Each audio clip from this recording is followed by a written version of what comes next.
ওই যে একটা ফজলু পাগলা আছে না, এতে কি কয় এতে নিজেও জানে না।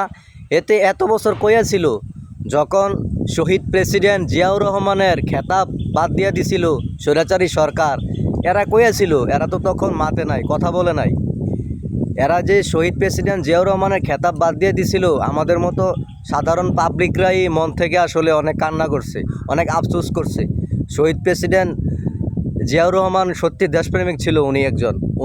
উনার মুক্তিযোদ্ধা খেতাব, স্বাধীনতার ঘোষক খেতাব যখন বাদ দিয়ে দিছিল, তোমরা কয়েছিলা এই যে ফজলু টজলু এখন এত প্রেম ভালোবাসা দেখাও না বিএনপির প্রতি, তোমরা কয়েছিলা।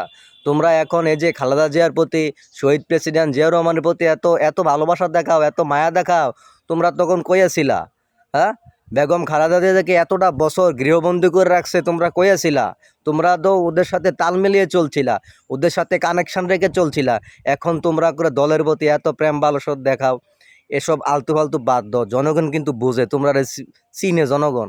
এসব পাগলামি কইরা লাভ হইতো না। এটা ফজলু টজলু তোমরা এখন আর খানা নাই তোমাদের, বুঝছো।